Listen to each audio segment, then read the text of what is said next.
मैं दिल्ली में कहाँ प्रचार कर रहा हूँ। मनोज तिवारी के लिए पहुंचे हैं यहाँ पर। अरे मनोज तिवारी भैया ने मुझे यहाँ तक पहुँचाया है। भारतीय जनता पार्टी जो है ऑफर नहीं देती है, भारतीय जनता पार्टी काम करने के लिए मौका देती है। भारतीय जनता पार्टी से टिकट भी चाह रहा था, ये भी बात सत्य है। अगर देश की बात कर लेगा तो जरूर भाजपा ही है। सनातन धर्म की बात कर लेगा तो जरूर भाजपा ही है। अगर धर्म से विकास को जोड़ देगा तो जरूर भाजपा ही है। और मैं ये सारा काम तो पहले से ही करते आया हूँ, तो विपक्ष तो ऐसे ही मुझे भाजपा ही पहले से ही समझते थे। इस वक्त न्यूज़ वन इंडिया के डिजिटल प्लेटफॉर्म पर हमारे साथ वो शख्सियत हैं जो किसी भी पहचान के मोहताज नहीं है। आपने उन्हें यूट्यूब पर देखा, पत्रकार के रूप में देखा, आपने उन्हें रोते हुए अपनी माँ से गले लगते हुए देखा। उन्होंने बिहार की जनता की आवाज़ भी उठाई और इस वक्त वो नेता भी बन चुके हैं। बहुत बहुत स्वागत है आपका मनीष कश्यप जी। बहुत बहुत धन्यवाद। सबसे पहला सवाल आपसे यही है कि आप जिस तरीके से लगातार ये हो रहा था कि चंपारण से आप निर्दलीय चुनाव लड़ेंगे, अचानक बीजेपी में आए, ऐसा क्या ऑफर मिल गया? देखिए, भारतीय जनता पार्टी जो है ऑफर नहीं देती है, भारतीय जनता पार्टी काम करने के लिए मौका देती है और मुझे मौका मिला काम करने के लिए, तो मैंने भारतीय जनता पार्टी ज्वाइन कर लिया। मैं निर्दलीय चुनाव लड़ने की घोषणा किया था। उसके पहले जो है मैं भारतीय जनता पार्टी से टिकट भी चाह रहा था, ये भी बात सत्य है। मुझे टिकट नहीं मिला, ये भी बात सत्य है। और मुझे काम करने का मौका मिला, ये भी बात सत्य है। इसलिए मैं भारतीय जनता पार्टी के साथ हूँ।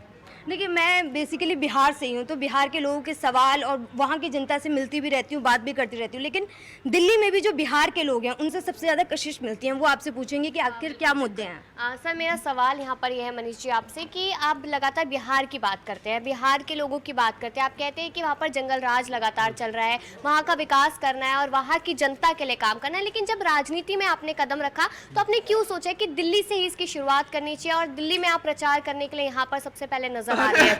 मैं दिल्ली में कहाँ प्रचार कर रहा हूँ। मनोज तिवारी के लिए पहुंचे हैं यहाँ पर। अरे मनोज तिवारी भैया ने मुझे यहाँ तक पहुँचाया है। सवाल गलत है, उन्होंने मुझे यहाँ तक पहुँचाया है। आप आए तो दिल्ली में ही है सबसे। हाँ, मैं मतलब कि राष्ट्रीय कार्यालय जो भाजपा का है वहाँ पे मैंने ज्वाइनिंग किया था, इसलिए मैं दिल्ली में आया हूँ। और मेरा एक ऑफिस भी है सेक्टर नोएडा में। मैं जगह का नाम नहीं बताऊंगा, नहीं तो भीड़ लग जाएगा। तो वहाँ पे जमीनी स्टार जो हमारे यहाँ के जो टैलेंटेड बच्चे हैं उनके लिए जो हम लोगों ने प्लेटफॉर्म भी बनाया, तो वहाँ पे एक ऑफिस भी है।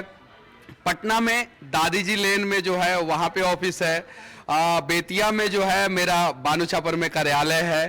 तो मैं यहाँ पे काम के लिए भी, अपना भी काम चलता है तो उसके लिए भी आता हूँ।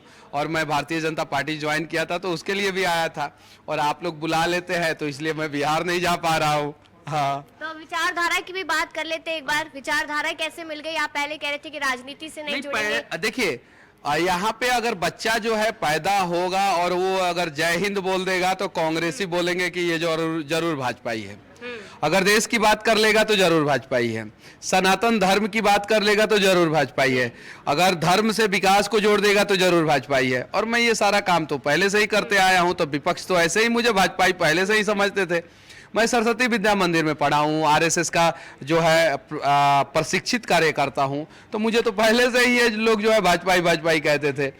और मैं आज भाजपा ज्वाइन कर लिया तो इनके पेट में जो है ना जाने जो है इनका किडनी कहाँ से गायब हो गया। लगा ही देते हैं इस बात पे फिर। नहीं, माँ ने कहा और मैं ज्वाइन कर लिया। जी।